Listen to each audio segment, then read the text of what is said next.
voltei. Ela entrou como se fosse a... Doutora então, Sueli, olha lá que linda. Eu acredito que... Olá, minha amiga querida, tudo bem? Sônia? Olá, Lilian, boa noite, tudo bem? Desculpa. Seja bem-vinda. Muito prazer aí de ter você conosco, viu?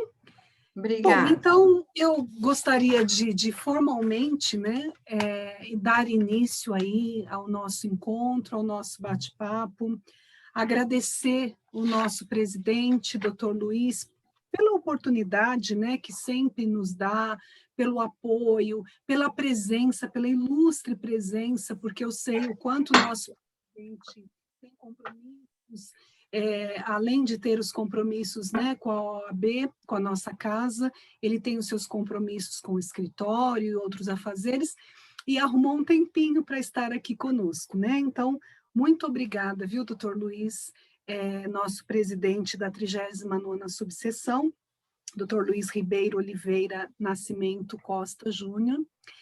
Gostaria também de apresentar os nossos palestrantes da noite, que é o doutor Ivar. Doutor Ivar José de Souza, ele é advogado há 18 anos na região do distrito do Riacho Grande, portanto, é um profundo conhecedor das nossas questões.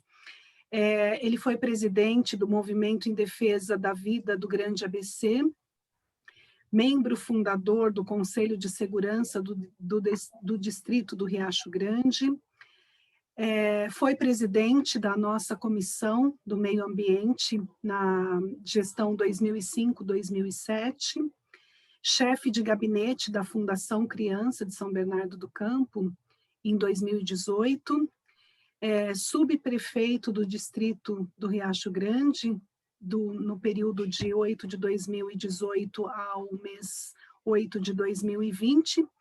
Portanto, nós estamos muito honrados com tanto conhecimento, com tanta dedicação nessa questão, viu, doutor Ivar? Já de antemão, já agradeço a sua presença. Também temos a doutora Sônia Maria de Lima, é uma geógrafa muito experiente também, muito conhecedora da nossa região. Ela é especialista em planejamento urbano, meio ambiente e engenharia de saneamento. Diretora adjunta do Meio Ambiente na Secretaria do Meio Ambiente e Proteção Animal da Prefeitura de São Bernardo do Campo até o início desta pandemia, no momento em que ela teve que se afastar um pouquinho, mas nós estamos assim desesperados, ansiosos pelo seu retorno na nossa prefeitura, na nossa Secretaria do Meio Ambiente. Mande um forte abraço para o nosso secretário, né? Quem sabe num próximo momento ele possa estar conosco também. E apresentar a doutora Mariana Orsini Simonetti de Gregório, com muito carinho, membro da nossa Comissão do Meio Ambiente, graduada pela Faculdade de Direito de São Bernardo do Campo e pós-graduada pela Escola Superior do Ministério Público em Interesses Difusos e Coletivos. Portanto, e aproveitando e cumprimentando também os demais membros da nossa comissão, e demais amigos que estão aqui conosco nesse encontro. E eu gostaria de dizer que vocês podem ficar à vontade, não há nenhum formalismo, e podemos começar o nosso bate-papo. Professor, Dr. Luiz, gostaria de falar alguma coisa antes de nós iniciarmos? Lilian, boa noite aos que estão nos ouvindo. Quem me conhece sabe que eu não gosto de ficar perdendo tempo com muito formalismo. Acho que não vieram para me ouvir, vieram para ouvir os palestrantes, ou essa mesa de bate-papo de amigos, vamos assim chamar. Só queria agradecer a disponibilidade do tempo, né, do Ivar, da Sônia, da Mariana, de estarem aqui nesse horário, despendendo seus compromissos pessoais ou profissionais para transmitir um pouco de conhecimento. E só fazer um lembrete, já que nós estamos aí ao vivo, né? Nós vamos estar realizando na semana do dia 10 até o dia 19. Serão 2 semanas, na segunda e na quarta-feira, em parceria com o Sebrae, um curso denominado Advogadas Empreendedoras. voltadas só para as advogadas. Então, as advogadas, para gerenciarem os seus escritórios, é um curso gratuito, e ele vai auxiliar as advogadas a como gerenciar melhor o escritório, técnicos de gerenciamento. Então, só aproveitar esse espaço e fazer essa divulgação, porque é uma oportunidade ímpar para as advogadas de ter 4 aulas com especialistas do Sebrae gratuitamente. Então, se pudermos ajudar a divulgar, foi mais uma parceria da nossa subseção. No mais, vou estar aqui acompanhando, atento, esse aprendizado sobre billings e, novamente, obrigado a todos os que estão participando e principalmente aos que cederam o seu tempo para estar aqui nos transmitindo. Mandar um abraço ao secretário, bem como ao nosso amigo que eu acabei de ver aqui, o Gil, que está participando também. Obrigado pela presença. No mais, Lilian, é contigo. Acabei de ver o nosso colega Gil, que prazer, quanta honra, quantas pessoas aí ilustres conosco, né? Obrigada. Doutor Ivar, tem a palavra. Uma boa noite, cumprimentar o nosso querido presidente da OAB, São Bernardo, doutor Ribeiro, cumprimentar você, a nossa anfitriã, organizadora aí desse evento, Sônia Lima, sempre bom estar com você. Então, é um bate-papo realmente bem gostoso, vamos falar daquilo que nos incomoda, mas também é um prazer de falar, que é a represa Billings. Antes de falar exatamente dos problemas da Billings, hoje a Billings está completando 96 anos e 1 mês.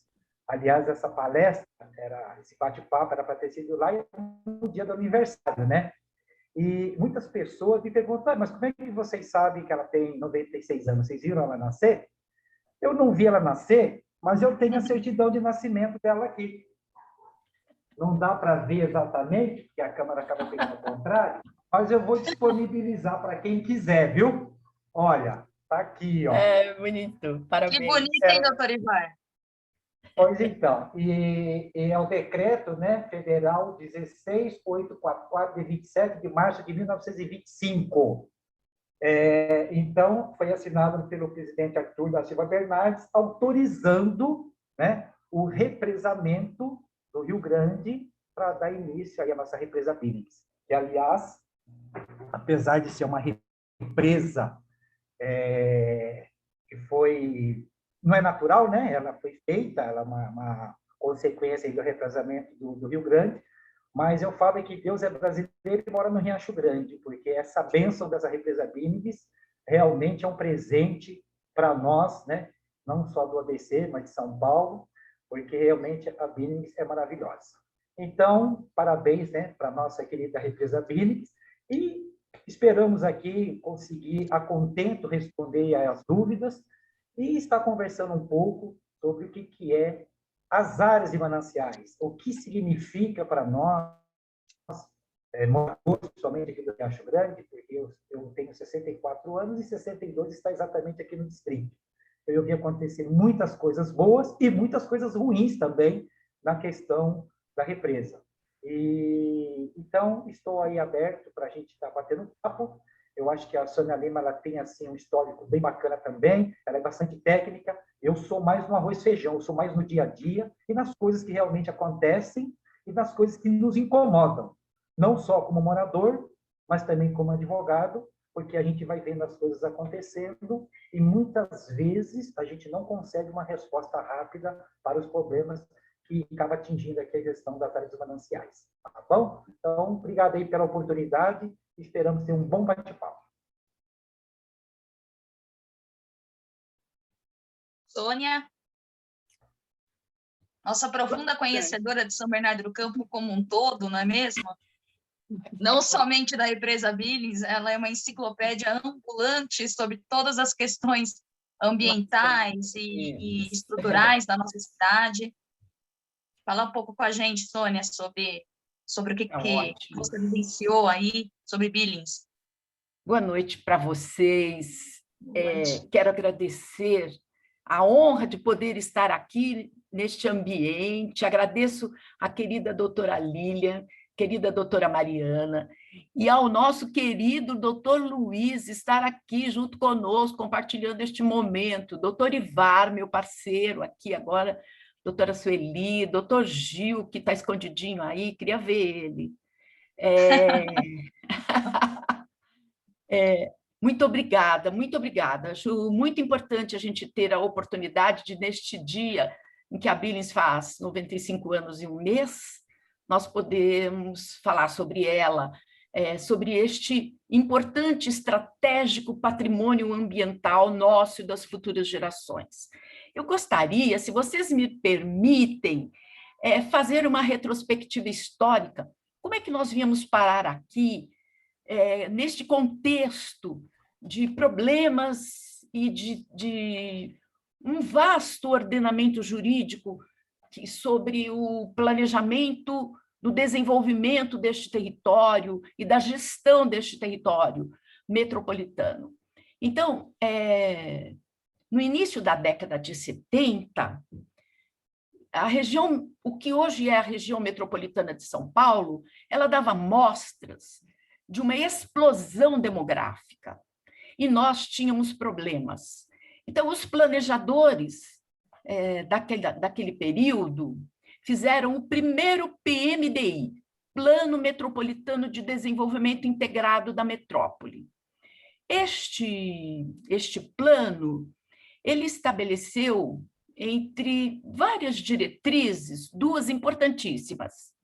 Uma, que dizia que a metrópole de São Paulo deveria ter o seu crescimento incentivado no sentido leste-oeste, porque nós tínhamos barreiras físicas ao sul e ao norte, a Serra da Cantareira e a Serra do Mar.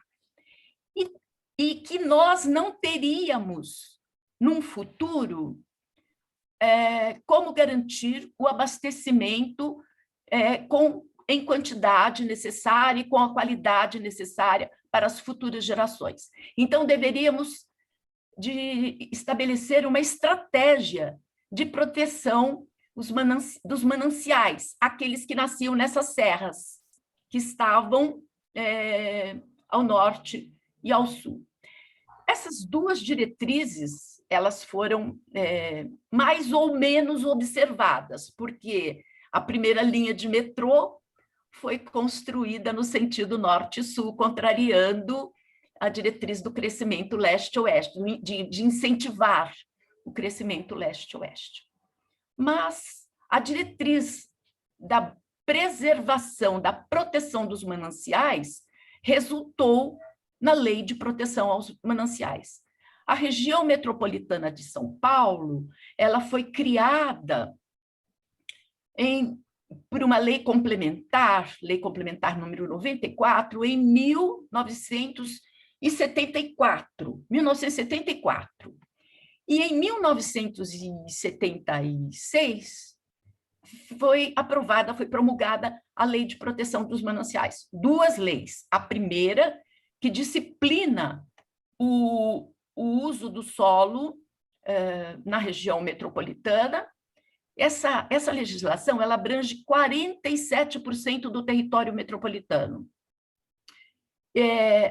A Lei 898, ela estabeleceu a proteção dos mananciais, o que pode e o que não pode, e a Lei 1172, desculpa, eu vou falar de novo, a Lei 898 disciplinou o uso do solo, e a lei estabeleceu o uso do solo, e a Lei 1172, desculpa, a Lei 898 estabeleceu os reservatórios protegidos, são 18 subbacias hidrográficas que foram protegidas. Essas 18 subbacias, entre elas a Billings, fazem parte da bacia hidrográfica do Alto Tietê, que é a bacia hidrográfica estruturadora do território da metrópole de São Paulo, né?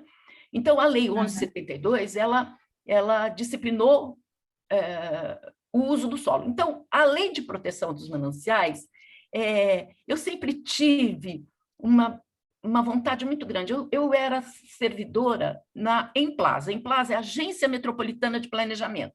Ali foi feita a Lei de Proteção dos Mananciais. Eu era estagiária da elaboração dessa legislação. Mas o meu sonho era trabalhar no poder local. Eu queria trabalhar no poder local. Eu queria ver como é que o município se relacionava com com essa questão metropolitana, porque a criação da região metropolitana criou serviços comuns de interesse metropolitano. Então, vou falar uma coisa para vocês. Entre os serviços comuns de interesse metropolitano, notadamente, tem os serviços de saneamento. No inciso 2º do artigo 2º da lei, está lá o serviço de saneamento. E aqui em São Bernardo do Campo, nós temos o maior depósito de lixo a céu aberto, lixão do Alvarenga, famoso lixão do Alvarenga, que o Estado saiu fora e deixou o município sozinho nessa questão. E hoje o município ele responde por uma sentença judicial que tem que ser executada. Qual é a decisão? Fazer a recuperação, a remediação, a recuperação ambiental desse sítio degradado pela deposição de resíduos de mais de 30 anos, não só de São Bernardo, mas da região. Então, onde está realmente a efetividade dos serviços comuns de interesse metropolitano, né? E aí, a questão dos mananciais hídricos. A Billings não era um manancial de abastecimento. A Billings, como o doutor Ivar sabe melhor do que eu, a Billings foi criada como um reservatório para geração de energia elétrica.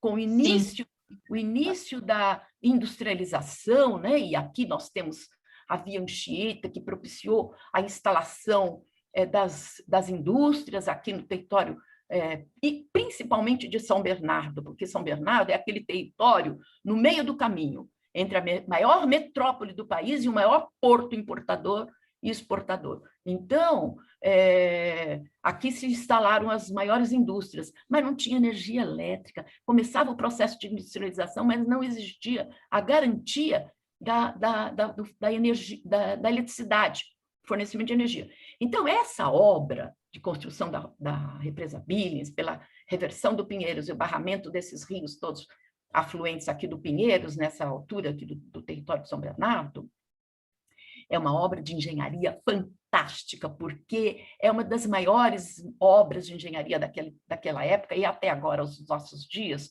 porque sem existir drone, helicóptero, imagem de satélite e tudo mais, o engenheiro Billings, ele conseguiu, montado nos burrinhos aí, nas charretes, ver onde estavam os pontos para construir as barragens e construir esse reservatório de 127 quilômetros quadrados, 9 bilhões de metros cúbicos de água guardados. Então, ele era muito importante, muito estratégico, muito valioso para a geração de energia elétrica lá a 720 metros, né, vertendo na Serra do Mar, na usina de Henry Borden. Mas o tempo passou, a metrópole de São Paulo não parou, né? Cresceu vertiginosamente, não é?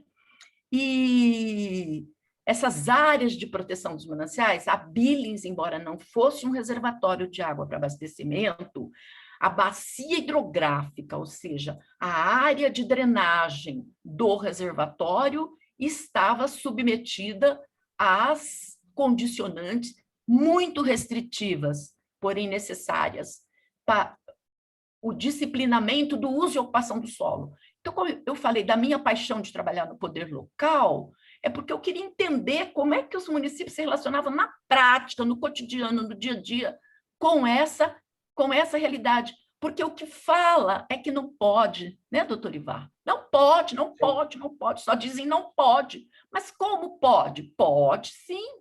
Não é que não pode. Pode, mas tem um jeito de fazer. E o que a gente não ensinou para a sociedade é como pode fazer, né? Então, eu vim trabalhar aqui em 1997, existia, em 97, 236 mil pessoas assentadas em parcelamentos irregulares nas áreas de proteção dos mananciais. Como é que isso aconteceu? Quer dizer, tinha mais de 1 milhão de pessoas morando nas áreas de proteção dos mananciais. Isso é uma loucura.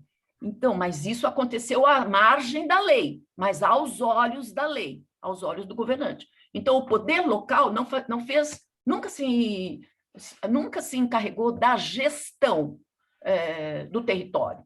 Então, isso ficava a cargo do Estado. O Estado estava lá longe, o Estado ficava lá na Henrique Schaumann, lá no centro de São Paulo, em Pinheiros, não queria nem saber do território. Então, por exemplo, nós temos aqui em São Bernardo do Campo, olha que loucura, São Bernardo do Campo, uma área tão adensada e dentro, pertencente, incluída no território metropolitano, território urbano, na mancha urbana, nós temos um bairro em cima de um depósito de lixo industrial.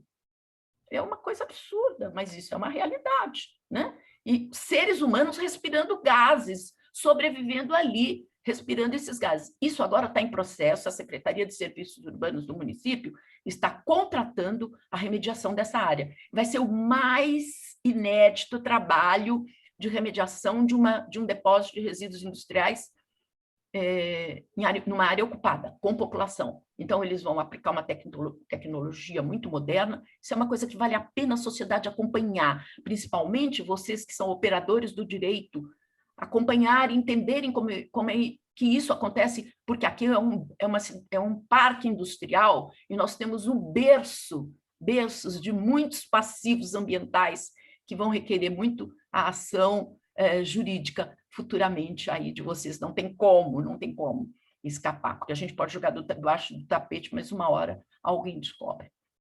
Então, em 1997, nós tínhamos aqui 236 mil pessoas, cidadãos, vivendo irregularmente no território, e o Ministério Público movendo ação civil pública, pedindo desfazimento de tudo.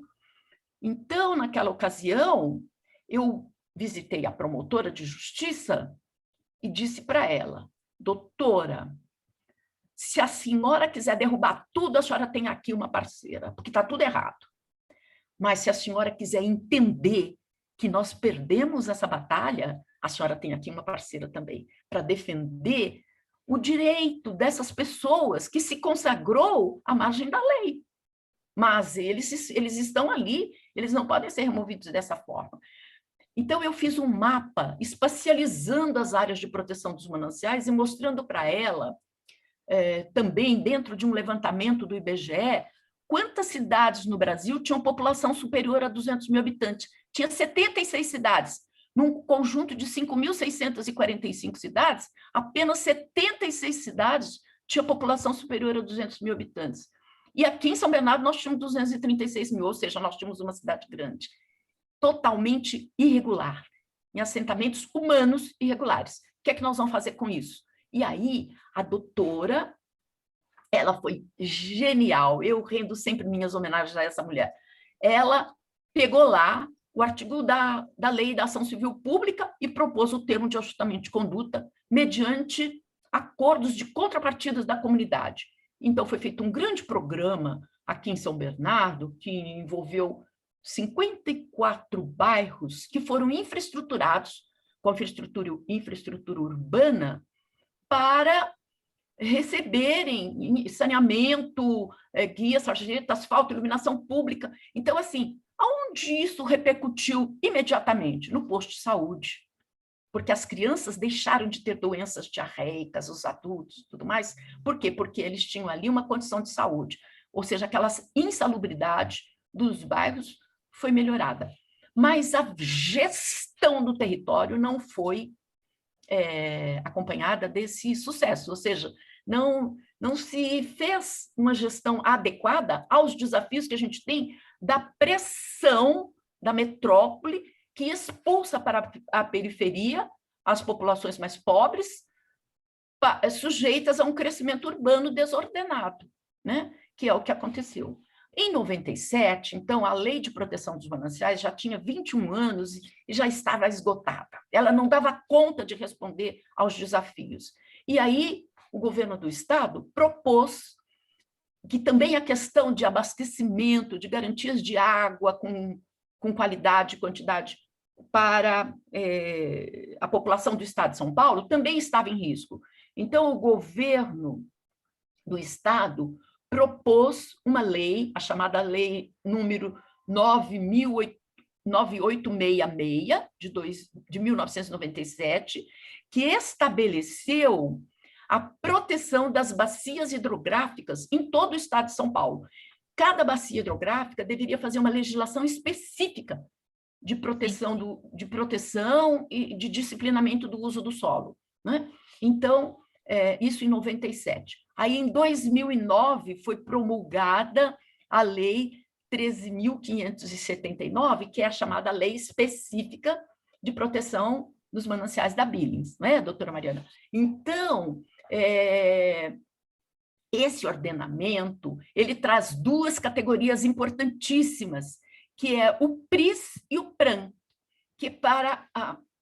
Desculpa, quero voltar a fazer uma observação. Na Lei 9866, tinha uma recomendação do plano emergencial, que aquilo ali tinha que... todos aqueles assentamentos, eles integravam uma lista de assentamentos que deveriam receber infraestrutura, serem urbanizados, porque não tinham o que fazer. E a lei específica da BILI trouxe o PRIS e o PRAM. O PRAM é a regularização fundiária promovida pelo particular, e o PRIS é a regularização fundiária promovida pelo ente público. Então, esse processo de aplicação da lei da Billings, ele vem acontecendo, né? É lento, o processo não é simples, é lento, mas ele realiza o sonho da casa própria, né? Ele resgata a dignidade da pessoa humana quando ele confere a escritura de direito de propriedade do seu imóvel, que ele construiu com seu suor, que ele não precisou de recursos públicos, ele não está morando no empreendimento de HIS, de interesse social, ele construiu a sua casinha e está morando lá. Então, agora, eu observo, assim, meu sentimento crítico é de que a cidade precisa de ter uma mobilização maior, uma mobilização sociopolítica. Eu acho que vocês, operadores do direito, a seção de meio ambiente, doutora Lília, da OAB, vocês têm o direito soberano, doutor Luiz, de promover uma mobilização na cidade para discutir essa coisa do direito. Ou seja, nós vamos reconhecer, nós vamos promover o direito da moradia digna, mas nós precisamos de ter um freio, porque hoje essa legislação, a lei específica, assim como a lei 1172, ela fez um zoneamento. A região de proteção dos mananciais, ela tem um zoneamento em classes de uso do solo, onde pode, onde não pode, e a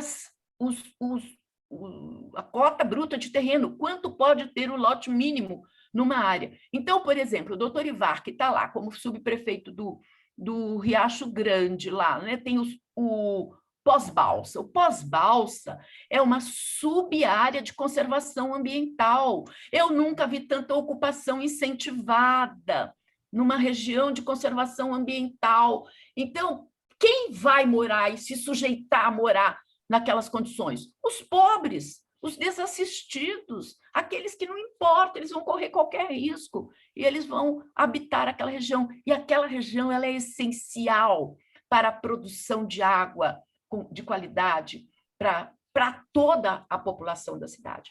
Então, assim, o território do município de São Bernardo do Campo, ele tem 70% em área de proteção ambiental, porque são 52% de área de proteção dos mananciais, mais 18% de florestas.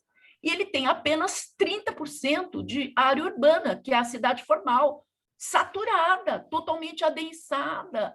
Então, a cidade não pode mais crescer, ela tem que fazer um planejamento de uma ocupação diferente, moderna, compatível com a fragilidade ambiental do território. Ele não pode continuar nesse ritmo, nessa pegada ecológica destruidora que a gente vem atravessando. Então, Se me per- oi, querida. se me Eu acho que permite vou aqui, ficar por aqui, desculpa, falei demais, e vou passar a palavra ao meu amigo. Pronto. se me permite, doutor Ivar, né, cumprimento também aos outros presentes, aos outros doutores que estão aqui, fazem parte da nosso bate-papo. A Sônia, a fala da Sônia, ela é muito representativa, não somente para o município de São Bernardo do Campo, né? A gente tem que estender também essas qualificações de responsabilidade civil-ambiental também para os outros municípios que abarcam a utilização da represa Billings, né? Porque o município de São Bernardo do Campo, ele fica muito sobrecarregado nessa responsabilização civil, que a sociedade civil e também o poder público, não só do executivo, mas também legislativo, também judiciário, impõe ao município de São Bernardo do Campo, mas Santo André, por exemplo, Diadema, por exemplo, região sul de São Paulo, são regiões que se beneficiam do uso da Billings.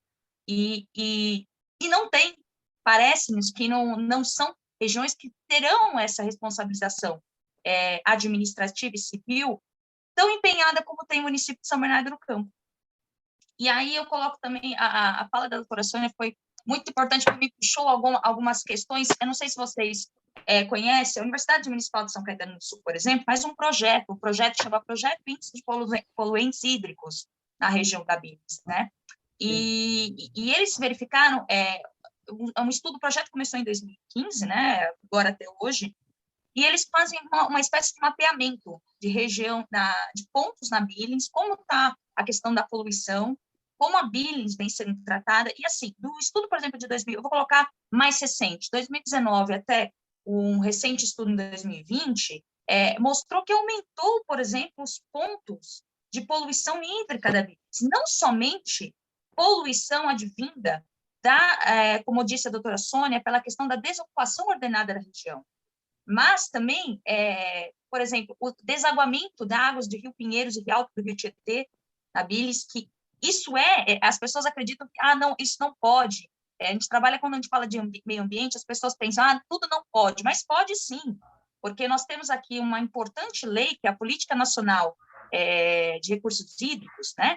Eu vou me pontuar aqui a Lei 9.433 de 97, e ela traz, sim, aqui no seu artigo 1º, eu falo que os artigos mais importantes da lei, do artigo 1º ao 12, ele vem pontuar, sim, essa questão do despejo de esgotos e o tratamento da água como não só de valor econômico, mas também como uma ajuda, um auxílio ao que o ser humano precisa, ao que o ser humano tem para a sua natural, pelo que ele precisa para a sua vida.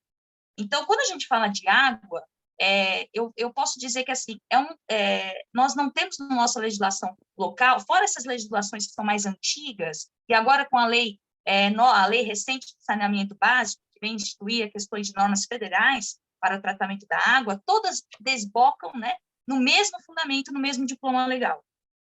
De todos os recursos que nós temos, a água, ele de longe é o que é mais castigado, o que menos protegido, o que menos tratado, com a seriedade, com que não somente o poder público tem que ter, porque o poder público, ele é, sim, um dos grandes poluidores, e também um dos grandes responsáveis pelas políticas de proteções ambientais, mas também a sociedade civil como um todo, ela se ausenta dessa responsabilização e desse uso correto da água. A questão das ocupações desordenadas na região de Ribeirão Pires, principalmente na região de Ribeirão Pires, na região, como a doutora Sônia falou, o pós-balsa, tudo, eu tive a grande oportunidade de trabalhar na minha época de estagiária no Ministério Público de São Paulo. E eu trabalhei na área de meio ambiente com a recém-aposentada, né, promotora de justiça, a doutora Regina Célia. Então, foram enormes problemas que foram enfrentados e processos extremamente longos, nosso judiciário extremamente moroso, com processos longos, sem resoluções eficientes sobre a questão da proteção, não somente da água, mas também de outras questões ambientais que nós temos aqui na região de São Bernardo do Campo, região de Santo André, Diadema, Ribeirão Pires, etc. Então, eu gostaria só de deixar pontuado que também faço aí minhas menções ao Dr. Ivar, para que ele possa também falar um pouco dessa questão da utilização correta do uso da Billings. E o que nós enfrentamos hoje, a população local enfrenta, sim, uma enorme proliferação de algas e de cianobactérias nocivas à saúde, muito por conta da questão da poluição, não só dos afluentes dos rios, Pinheiros e Tietê, como comentado, mas também pela desordenação municipal e tratamento de esgoto local, tratamento de saneamento básico, correta, a Sabesp também responsável por essa correta limpeza e utilização dos tratamentos de água para chegar na casa de nós, os munícipes e outros munícipes não está conseguindo fazer um tratamento adequado, então eu queria também que a conversa fosse um pouquinho por esse viés também. Ok. Bom, a Sônia Lima ela fez uma explanação bacana aí, desde a primeira lei de proteção dos mananciais, lá em 76. O que ocorre? Essa lei ela é muito inteligente, só que ela teve um contraponto. Quando surgiu a lei de proteção dos mananciais na década de 70, o que houve? Uma desvalorização muito grande nas áreas que nós temos aqui no Riacho Grande. Então, perdeu-se o valor.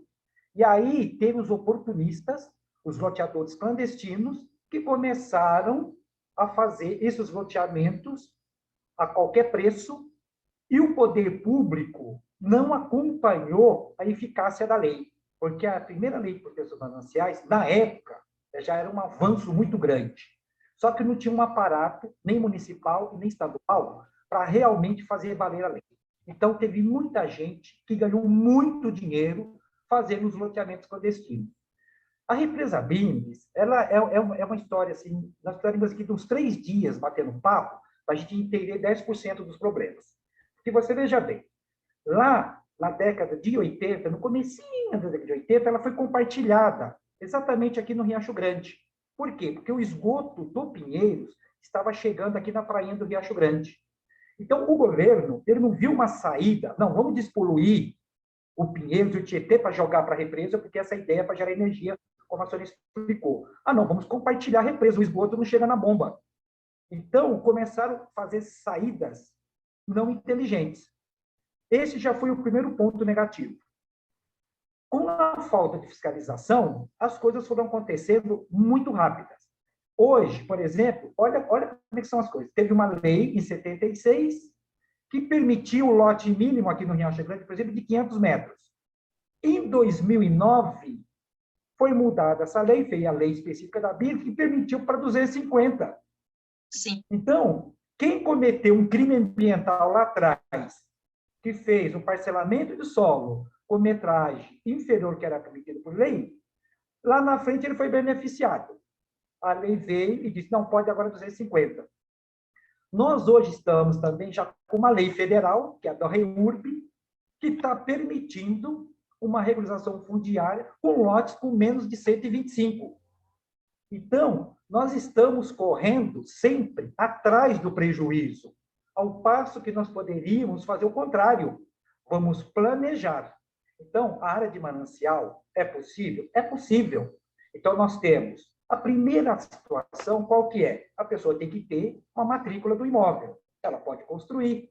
Nós temos imóveis aqui loteamentos anterior à lei de 76, com áreas de 250 metros, que era permitido na época. Essa pessoa tem um direito adquirido, ela pode fazer a sua construção, obedecendo, lógico, os parâmetros urbanísticos atuais, e fazer a sua construção. Ele tem uma matrícula. Então, o que nós estamos vendo na prática é uma falta de sintonia da fiscalização com a lei. Agora, hoje, com a Sônia Leonardo lá, a parte, vamos falar lá, não tem mais para onde crescer. Está crescendo para cá, na área de mananciais. Essa área de mananciais, nós estamos colocando 2 pontos. Primeiro, aquelas pessoas que são empurradas para cá e vão construindo a bel prazer do jeito que é possível. E nós temos aqueles loteamentos que são regulares, que as pessoas realmente vão construir de acordo com a lei.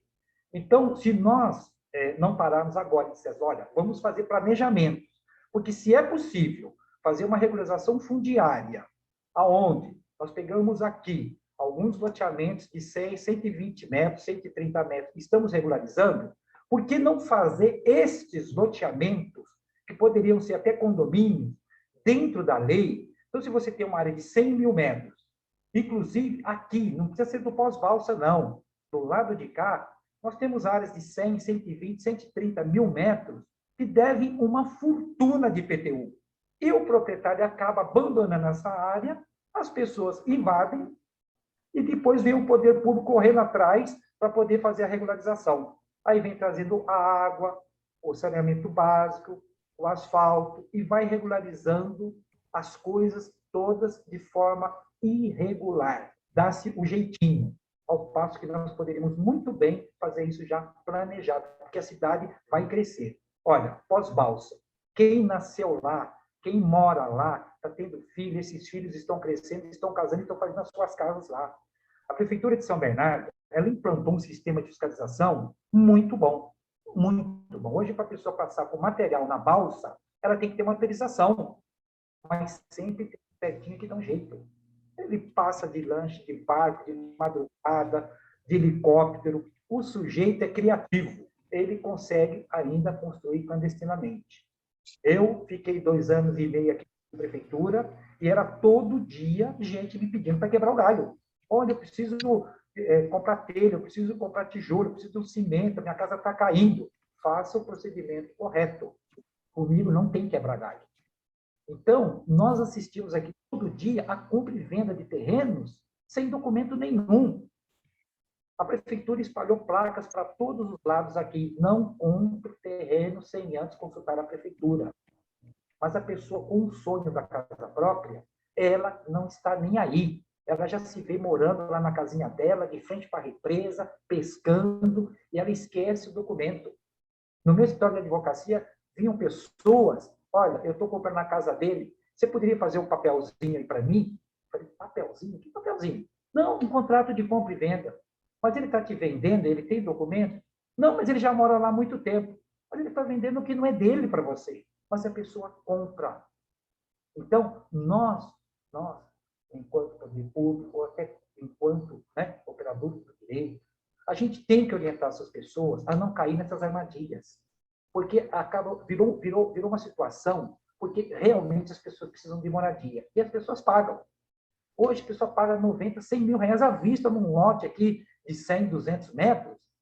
Quando ele vai ver, aí eu vou falar agora, entrar na cota 747, que o doutor Luiz falou no começo, está dentro da cota 747. O que é essa cota 747? É exatamente a altura do nível do mar.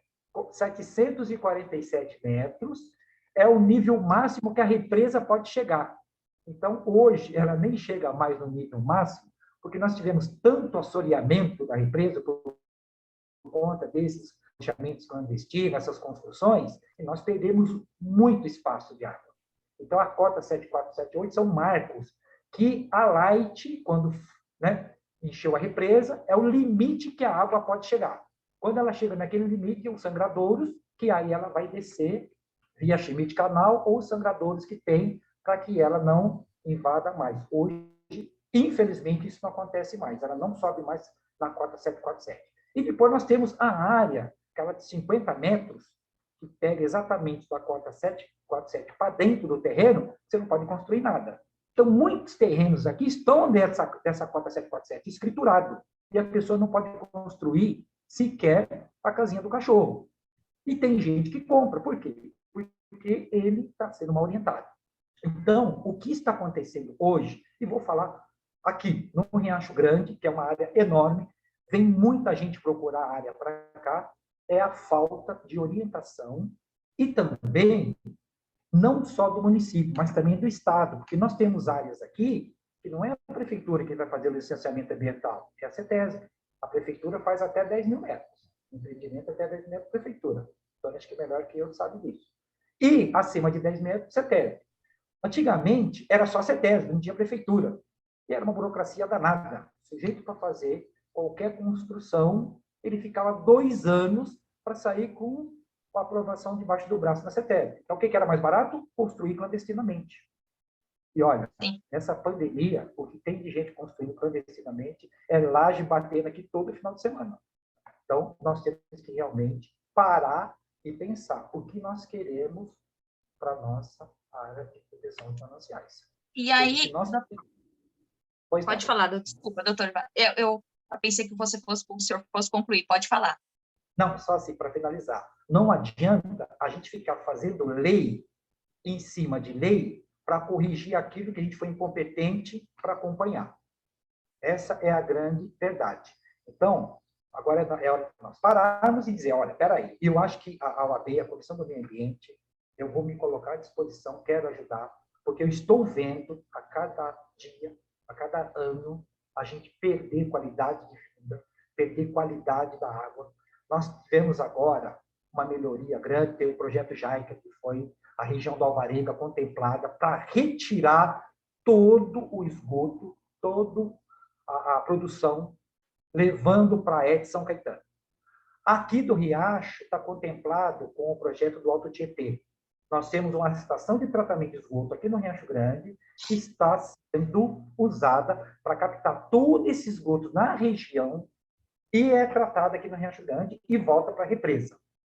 É uma discussão que eu tenho aqui, porque essa estação de tratamento, acreditem se quiser, ela foi feita primeiro do que a rede de água aqui no Riacho Grande. Primeiro se fez a estação de tratamento de esgoto e a rede de esgoto, depois foi feito o encanamento da água. Por quê? Porque antigamente todo mundo tinha poço e tinha fossa. E as fossas começaram a contaminar os poços.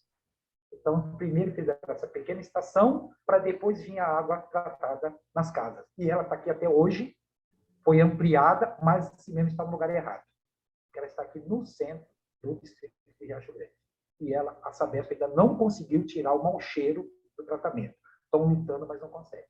Mas, mesmo assim, já estamos um pouco mais tranquilos, porque melhorou bastante a qualidade da água da Bilis, em razão desse tratamento que está sendo feito. Apesar que ainda tem muita coisa, Sônia, correndo clandestinamente para a represa. Todos os bairros aqui ainda têm essa dificuldade. Então, nós precisamos levar a coisa mais séria. Eu acho que a Prefeitura de São Bernardo tem um avanço muito grande, mas ainda temos dificuldade. Falta material humano para fiscalizar, porque o esgoto é fiscalização da Prefeitura. A Sabesp faz a rede, mas a fiscalização é da Prefeitura. Então, a gente ainda tem muitos problemas aqui. Estou aberto para algumas perguntas. Senão a hora vai passar e nós vamos ficar falando sozinhos. Não, e esse ponto que o senhor tocou, doutor Evara, é muito importante também, né? Aliás, tudo aqui é muito importante quando se trata de meio ambiente, mas não somente, porque uma coisa é interligada à outra, não tem como nós não tratarmos de meio ambiente de maneira escalonada em lotes, e que o que se acontece isso aqui, se uma coisa tem um problema aqui, ela não vai respaldar em outro tratamento, em outra questão. Não somente a desocupação ordenada e irregular, obviamente, na região, ela atinge também áreas de proteção que não deveriam ser degradadas, área de preservação permanente. E obviamente, que isso trará outras consequências ambientais para a bacia hidrográfica do Alto Tietê, não somente para a represa Bilis, mas também toda a bacia que envolve. Porque as pessoas elas tendem a pensar que meio ambiente é aquilo que é visto. Esquecem que meio ambiente é tudo, meio ambiente é ar, meio ambiente é água, meio ambiente é terra, e tudo tem uma conexão. É muito importante esse ponto que o senhor trouxe, de como está acontecendo, o que está acontecendo na região, porque a gente, com a questão obviamente, tão importante, tão necessário, nós hoje tratamos muito da pandemia, do que nós estamos vivendo, mas esquecemos também de outros pontos que são tão igual e tão importantes para a nossa população como um todo, para a vida do ser humano, como a doutora Sônia falou, com a dignidade do ser humano.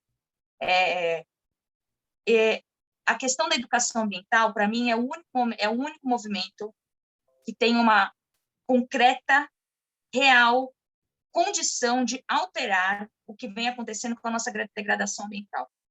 Educar o ser humano ambientalmente, isso desde quando ele é muito pequeno, nas escolas, quando ele já se tornou adulto, é a única forma de nós pararmos com as degradações ambientais em excesso, porque degradar o meio ambiente, o que as pessoas não entendem, é que, a partir do momento que nós respiramos, por exemplo, nós estamos poluindo.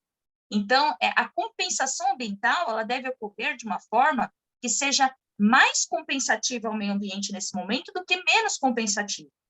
E eu falo que não somente a Bilis, né, que precisa de uma real atenção do poder público, mas também as pessoas que estão ali, elas não entendem, não somente são aqueles de classe mais desfavorecida, mas também, por exemplo, o senhor citou a questão da REURB, a REURB-E, que vem exatamente para consertar um problema de chácaras de recreio, criadas, claro, para aqueles que têm poderes econômicos, poderes aquisitivos melhores, que construíram seus loteamentos, fizeram loteamentos urbanos irregulares e agora tiveram uma lei que pode aí colocar isso de maneira que traga uma possibilidade dele vender esse lote, torne isso legalizado, não somente a REURB-S, mas também a REURB-E. Então, eu venho tratar, é muito importante isso que o senhor tocou, porque precisa, sim, de uma atuação não somente nós, claro, da OAB, que somos advogados, que temos condições para atingir ao judiciário de uma forma mais rápida, mas não somente o judiciário, precisa de políticas públicas, não somente de um município, ao todo, é conjuntural. O problema da Billings é conjuntural, o problema da Alvarenga é conjuntural. Todos os municípios devem estar cientes da sua utilização. Não adianta falar, eu vou tratar a Billings, eu vou tratar a água que vai ser colocada na Sabesp e só vai abastecer o município de São Bernardo do Campo. Não, a água abastece a todos, direta e indiretamente. Populações locais que, por exemplo, dependem da Billings, da utilização da fauna da Billings para questões econômicas, pescadores locais estão se vendo muito prejudicados pela condição da água. E não somente nós olharmos, temos um foco, claro, ambiental, sim, a nossa missão, mas também um foco como um todo. O ser humano é também parte do meio ambiente. Então, os dois têm que andar juntos, equilibrados. Não somente o poder público correr atrás do prejuízo, ele só corre atrás do prejuízo. Ele não consegue prevenir o prejuízo. Porque outras questões sociais atingem aquele ser humano que polui diretamente o meio ambiente de forma mais incisiva, porque ele não está sendo resguardado em seus outros questões, seus outros direitos.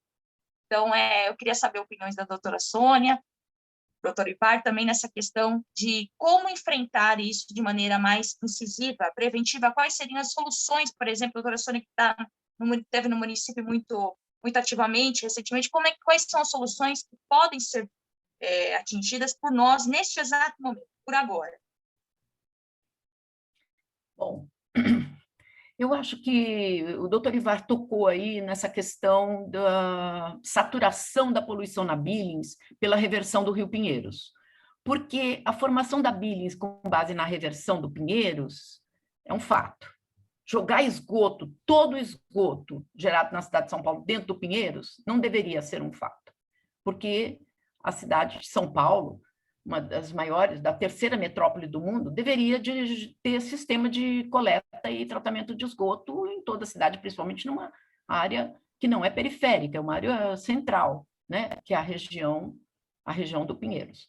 Então, assim, a Constituição paulista proibiu o bombeamento, né, do Pinheiros somente em casos de cheias, mas a gente verifica que o prejuízo, quando o município de São Bernardo fez o projeto que deu origem a esse programa ProBillings, que a Sabesp está implantando atualmente, as equipes japonesas ligadas à JICA, que estiveram aqui, fizeram estudos da coluna de poluição, a coluna d'água, né, para medir a quantidade de poluição depositada no reservatório Billings. Eles ficaram impressionados com isso. É claro que tem solução, é claro que tem tecnologia para resolver isso, mas a que preço? Quem pode pagar?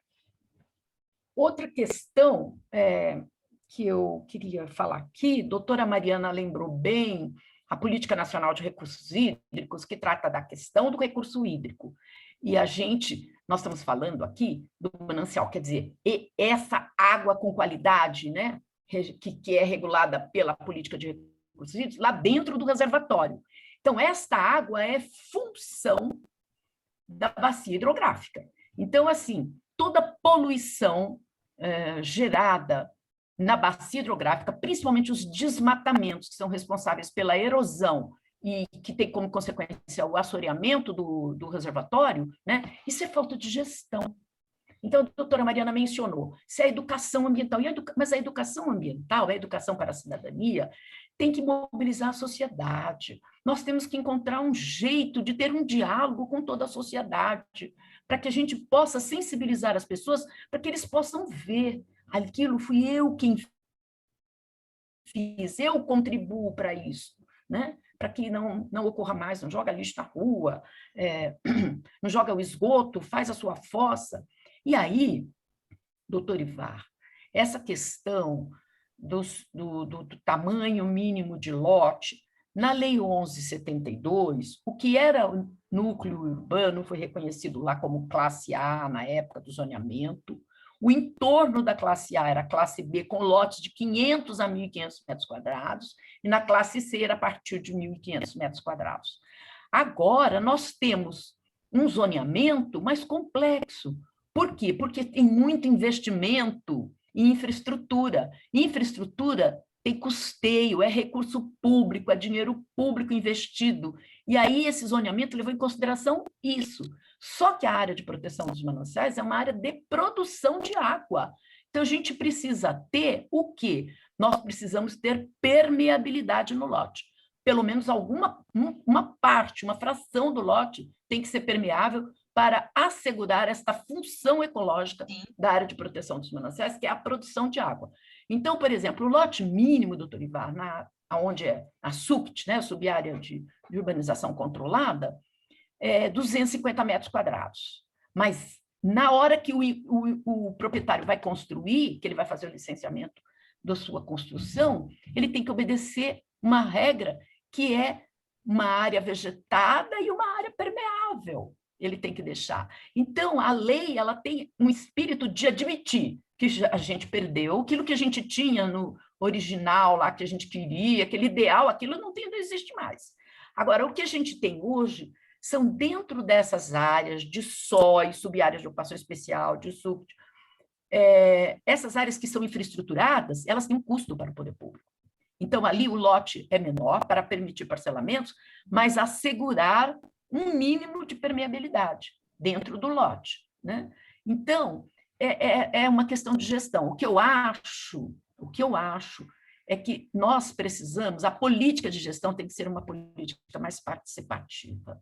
Ela tem que ser uma política mais debatida. Hoje, o município tem o Conselho Municipal de Meio Ambiente, aonde vão chegando as demandas,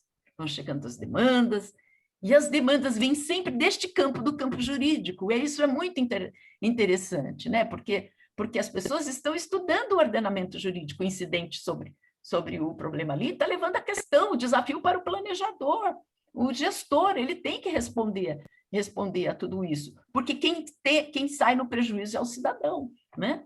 Então, eu acho que a gente tem perspectiva. Por exemplo, vou falar para vocês de um sonho, não sei, provavelmente não será realizado. Eu acho que inclui a Billings e todo o território sul do município, né? Toda essa porção sul do território, que tem floresta, tem pé, tudo isso são ativos ambientais. Isso tem valor agregado, valor econômico, né? Nós temos uma infraestrutura magnífica. Se a gente conseguisse fazer um detalhamento, identificar e caracterizar tudo que a gente tem, os pesqueiros, fazendas, você sabe que a gente tem fazendas, doutor Ivar sabe, lógico, era subprefeito, que nós temos aí no Riacho fazendas de turismo de natureza que vende estadia em agências de turismo no Rio de Janeiro, e nós aqui de São Bernardo não conhecemos. Então, nós temos o Parque Ecológico dos Imigrantes, nós temos o Parque Ecológico do Estoril, nós temos os pesqueiros, nós temos muitas fazendinhas, nós temos hoje um empreendimento novo que está surgindo, que são as multipropriedades, que são hotéis fazendas, que vão surgir, existe a demanda já apresentada na região do Riacho Grande, toda a região sul, toda essa porção sul, que tem infraestrutura de estradas e tudo mais. Se nós fizéssemos a caracterização deste patrimônio, que não é para fazer habitação precária, habitação de interesse social, é para valorizar o desenvolvimento social, ambiental e econômico da região, porque as pessoas podem ter um desenvolvimento econômico sem fazer habitação precária, né? Então, minha frustração, essa eu vou levar comigo para sempre, que é de não conseguir fazer este polo de desenvolvimento, que eu acho que isso é uma coisa que está no plano de governo, pode ser que o prefeito ainda consiga fazer, porque é importante para a valorização dessa porção do território. E você, doutor Ivar, você é o líder disso, porque você está aí, você está dentro. Olha, um conflito que eu tenho, o conflito que eu tenho é o seguinte, APP, doutor Ivar, você tocou na cota máxima de inundação de 747 metros e as áreas de interesse para preservação permanente. A APP não pode pôr um tijolo. Quando você viaja para o exterior, você vai para a Alemanha, para os Estados Unidos, né, para os países da Europa, aí, a APP é a área de recreação e lazer. A APP é a área de recreação e lazer. Se anda de bicicleta, de patinete, na APP pavimentada, lá e tal, e você olha na grade assim, você vê o peixinho lá dentro do rio. Nós aqui, está presente lá no Código Florestal de 1965, a APP como a área de recreação e lazer. E a gente não pode pôr um tijolo na APP. Isso está errado. E isso é um desafio para vocês, operadores do direito, porque a APP tem que ser usada como infraestrutura de recreação e lazer. Então, eu fico pensando, será que viu? Algum investidor que tem interesse de fazer um parque na APP? Tem, viu, doutor Ivar? Depois você me liga, tá? Tem gente que quer investir, que quer fazer, mas não pode. A lei fala não, só não. Mas como é que pode um negócio desse? A APP é área de interesse para a preservação permanente. Então, nós vamos preservar a função ecológica daquela área, que é não ser impermeabilizada, né? Que é garantir... Olha, vou dizer uma coisa para vocês. A estação de tratamento de água da Sabesp, quantos anos tem esse equipamento? Durante anos e anos e anos, ela trata a água e depois ela tem o resíduo desse tratamento, que sai cobre, não sei o quê, são muitos efluentes químicos lá, resultantes do tratamento da água. Eles sempre descartaram esses efluentes no corpo da água, que assoreou toda a vila balneária. Olha que absurdo, gente, como é que pode uma companhia de saneamento? Eu agora como que eu estou fora, eu fico mexendo nessas coisas, eu fico cutucando. Então, tem uma ação civil pública que o Ministério Público moveu contra a Sabesp, ela é responsável pela recuperação ambiental. Então, vamos fazer ali uma infraestrutura de recreação e lazer. Por que o Estado jogou poluição ali e agora o cidadão não pode usufruir, desfrutar do bem-estar de estar contemplando, lazer contemplativo e tal, numa área dessa? Então, eu acho que as áreas de proteção dos mananciais, elas não têm o condicionante restritivo para o uso e ocupação do solo, é necessário e tem os parâmetros. Isso é muito claro. Então, a gente tem que explicar isso para o cidadão. E aí, o uso do solo, ele não é proibido, ele é permitido, ele é disciplinado, né? Então, a Billings, todo o reservatório Billings, a Billings, a maior parte dela, doutora Mariana, quanto que é? 57, acho que, por cento? 56%, né? Está em São Bernardo. Está em São Bernardo. Tudo isso está em São Bernardo. Quer dizer, os outros municípios têm bem menos. Mas, por exemplo, lá na cabeceira do Rio Grande, lá que é o corpo de abastecimento, o corpo d'água de abastecimento, lá em Santo André tem, como chama aquela empresa famosa lá, indústria... Solvay. Onde que eles jogavam o esgoto deles? Onde eles jogaram anos e anos e anos de metais pesados? Na Billings. Como a doutora Mariana relembrou aí, as algas, né? Da onde vem isso? Vem de todo o esgoto de Rio Grande da Serra de Ribeirão Pires, lançado lá na cabeceira do Rio Grande. Então, precisa haver um entendimento. Então, esse consórcio intermunicipal, ele precisa operar a articulação regional para esse entendimento, para que as cidades cuidem da sua borda de reservatório, cuidem da área de proteção dos mananciais, cuidem do uso do solo do seu território para não resultar em poluição da água, em degradação da qualidade da água, porque nós somos a vítima, nós seremos a vítima, não tem como escapar. Onde a gente vai pegar água? Né? Porque, de uma forma ou de outra, nós somos consumidores passivos dessa poluição. Né? Por exemplo, você sabe muito bem a história que Londres houve um período de infertilidade masculina. Então, a começar, o que é isso? Mas era uma estatística altíssima. Foram fazer uma pesquisa e descobriram que os homens eram consumidores passivos de anticoncepcional, que era lançado às mulheres, o anticoncepcional, e excretavam pela urina na água do rio, onde pegava água para tratamento, para abastecimento. Então, por exemplo, a água que a Sabesp trata hoje, ela não faz osmose reversa, ela não remove os antibióticos, por exemplo. Sim. E nós consumimos isso. Sim. De uma forma ou de outra, nós estamos consumindo esses remédios todos que são lançados na água. Então, dá pânico, né? Falar de tanta coisa. Ainda bem que eu estou comprando água para beber ultimamente. Estou com sede. Ai, meu Deus, eu estou com sede. Mas a doutora Sônia tocou num ponto muito... Eu sei que nós estamos aí, já passamos um pouquinho do nosso período total da live, mas é um bate-papo tão gostoso, tão enriquecedor, tão importante, que eu até queria colocar um ponto aqui, estudando mais a fundo, né, a Lei da Política Nacional de Recursos Hídricos, você vê que existe um próprio antagonismo na legislação.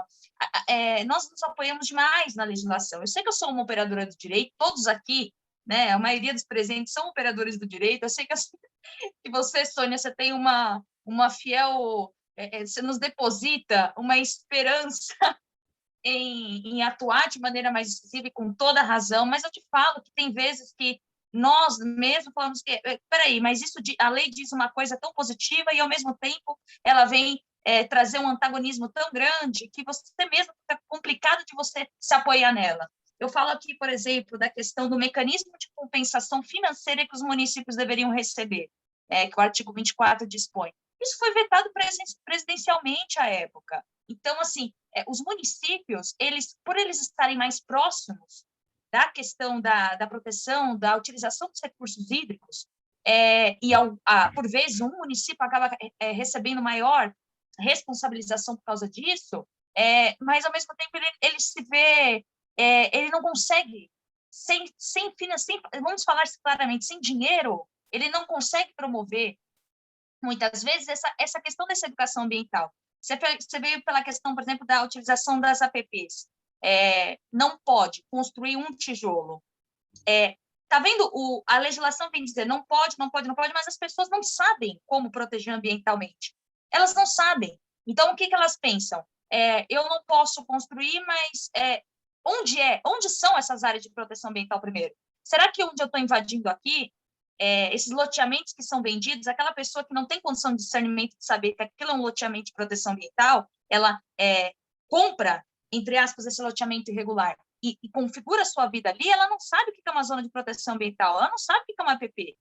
Isso. Então, pelo estudo, por exemplo, uma proposta que você deu uma solução de uma APP já degradada, uma região de APP já degradada, e que após, claro, um estudo e verificar-se que não tem condição de ter uma compensação ambiental completa, parcial, que seja feita, então, essa compensação parcial, mas que o restante que não for possível, então, faça-se ali um plano de estudo, as pessoas olhem aquela região e aprendam que, se continuarem degradando, aquilo é que vai restar, e não terá vida naquela região.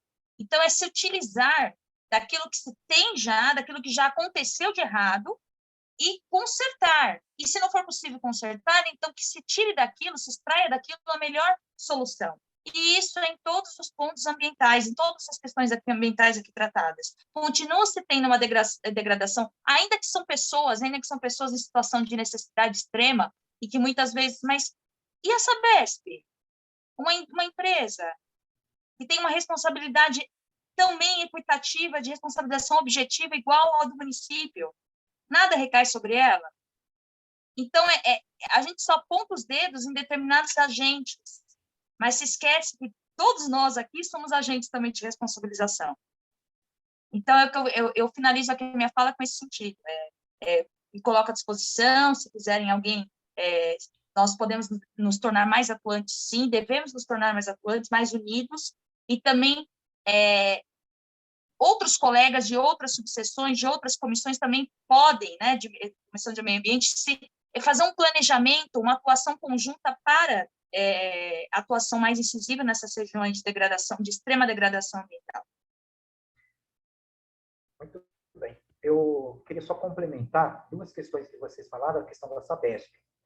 Ali na Vila Balneária, onde a Sônia tem ação do Ministério Público, coincidência ou não, mas eu morei ali nessa Vila Balneária dos meus 2 anos de idade até os 26. E o primeiro problema que nós tivemos ali também veio do governo, quando foi feita a marginal direita da Via Anchieta, ali do 18 até aqui no Riacho Grande, toda a terra que foi tirada ali daqueles morros foi jogada exatamente ali no quilômetro 27 da Via Anchieta, e aquilo começou a descer tudo para a represa. Nós tivemos um assoreamento ali de quase 1 quilômetro de represa. Resíduos da parte de um trabalho também que fez hoje, acabou também aterrando o restante. Então, é muito sério. E eu falo que o crime ambiental e o dano ambiental é igual a diabetes no corpo humano. Diabetes você não sente. Quando ela vem com dano, já é tarde demais. Então, mesmo as coisas acontecem com a questão ambiental. Você não vai sentir aquele pouquinho de terra que vai descendo, aquele esgoto que vai caindo, mas você vai somando depois o conjunto, está aí os danos que são quase que irreparáveis. Mesmo que venha fazer um parque, venha fazer alguma coisa, aquela característica que tinha da represa já se perdeu. Mas, para finalizar também minha fala, e também para a gente não sair daqui de produtivo para o futuro, primeiro eu queria convidar a Comissão do Meio Ambiente, no momento oportuno, em fazer um passeio na Billings. Conhecer a questão lá do bombeamento, que dá para chegar de barco até lá, conhecer aqui a barragem, alguns pontos críticos, para ver exatamente lá o famoso cantinho do céu, que as casas estão dentro da água. Então, para a gente realmente ter subsídios, para também estar levando, porque eu acho que a gente tem que fazer o que agora? É a questão da inteligência. Eu gostaria muito que São Bernardo, principalmente do Riacho Grande, desse o exemplo que é possível ter moradia sustentável em área de preservação. Nós temos que oferecer essa condição. Não adianta só, não pode, é proibido, é assim. Eu acho que a gente tem que oferecer uma alternativa. E hoje tem condições, tem mecanismos para isso. Hoje nós temos equipamentos moderníssimos de tratamento, nós podemos fazer muitas coisas para contemplar as futuras gerações. A água é importante, é importantíssimo, sem água não vai ter vida. Aqui os filhos dos seus netos estão crescendo, vão querer casa para morar. Então a gente tem que pensar nessas situações. Então é um conjunto de medidas, com o município, com o estado, com a região metropolitana de São Paulo, porque são vários municípios aqui da nossa região que está dentro da proteção dos mananciais. Que o Grande da Serra e o Ribeirão Pires está 100%. Então, acho que nós temos que se juntar a eles, porque nós temos um problema comum. A Sônia falou lá da cultura de outros países, infelizmente, a gente ainda não tem essa cultura aqui, de saber aproveitar aquilo que o meio ambiente nos dá. Mas poderemos chegar lá um dia. Se a gente não ver, nossos bisnetos vão ver, tá bom? Então, fiquei muito feliz aí com esse bate-papo, aprendi mais algumas coisas, estou à disposição, e está aí o convite, então, para depois a gente marcar um dia para a Comissão do Meio Ambiente e passear na Bíblia.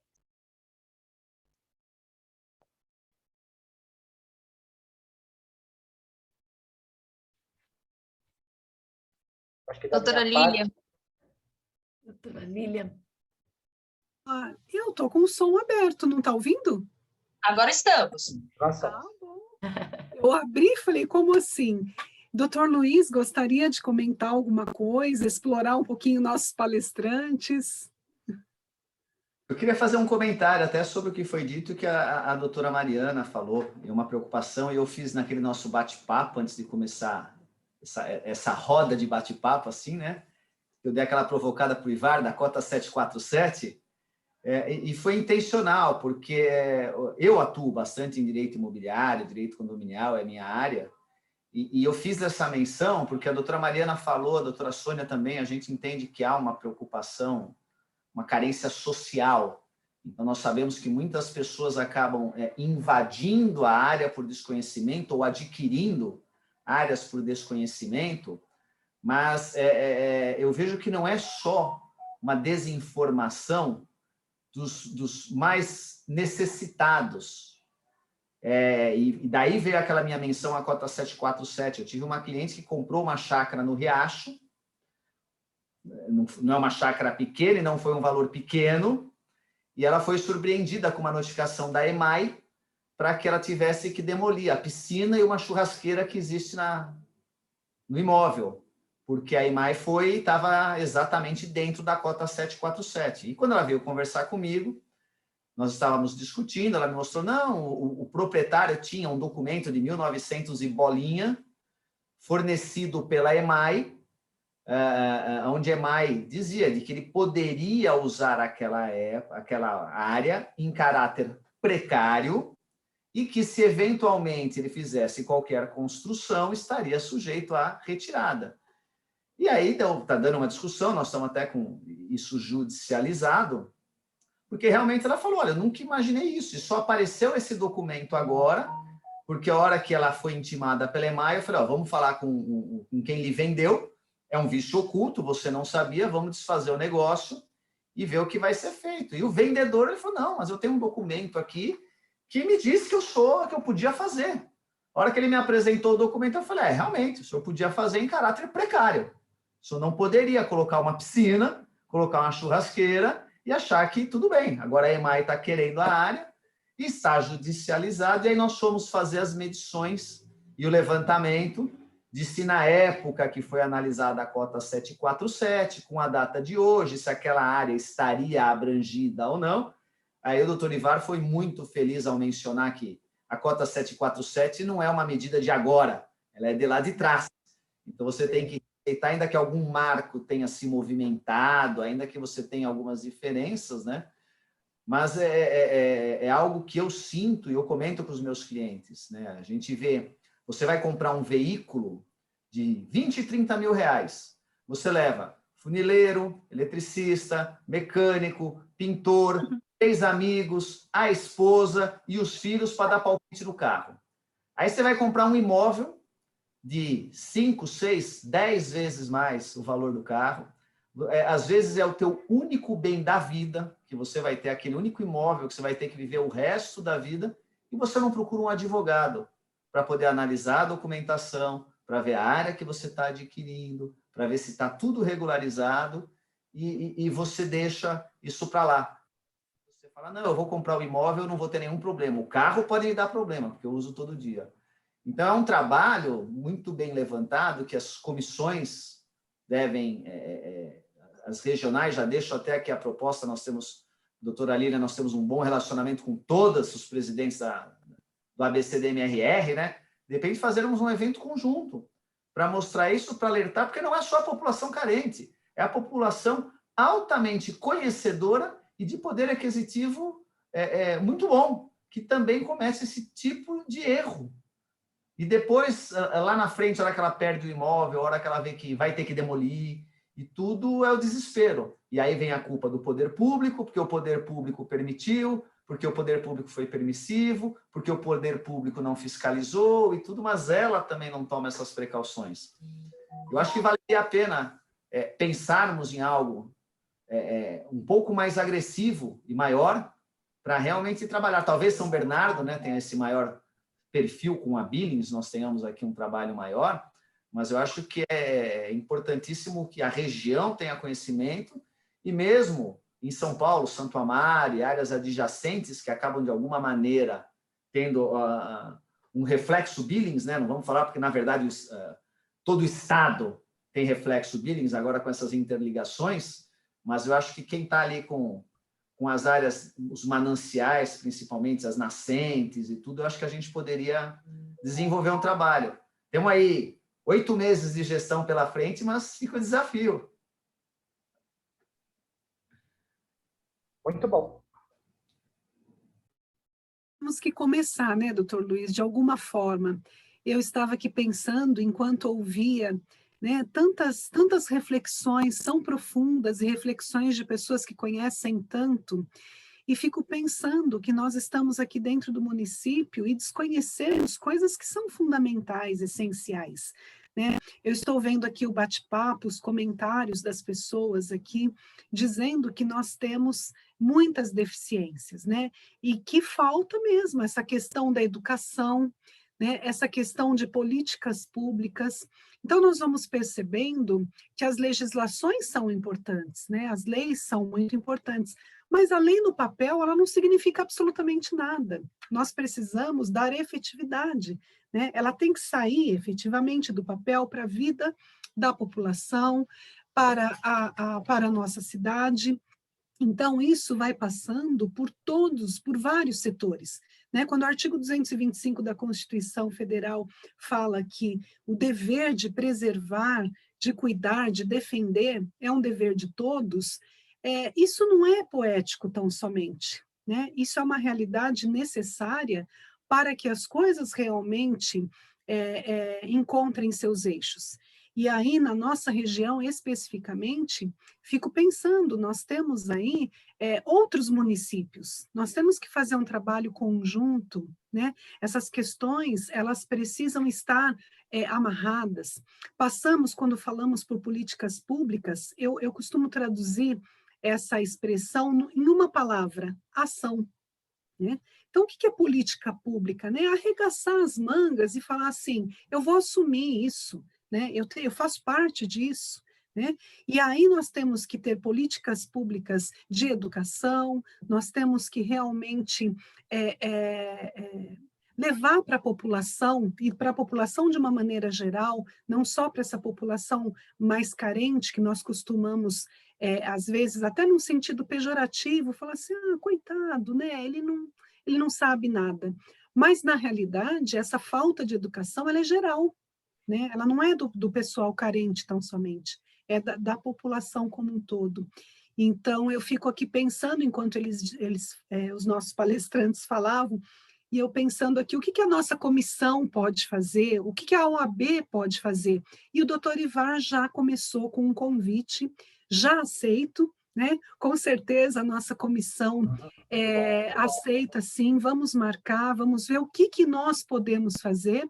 E essa diretriz do doutor Luiz foi muito importante também. Olha, vamos nos unir às outras subseções, né? E vamos ver o que nós conseguimos daí, pelo menos em 8 meses, se nós não vamos conseguir, talvez, coisas muito concretas, mas nós já vamos dar aí um pontapé inicial, podemos fazer isso, né? E a Sônia também conosco e todas as pessoas que quiserem participar aí dessa empreitada. Como o doutor Ivar disse, a diabetes é silenciosa, mas mata, né, doutor? Se nós não tomarmos cuidado, mata.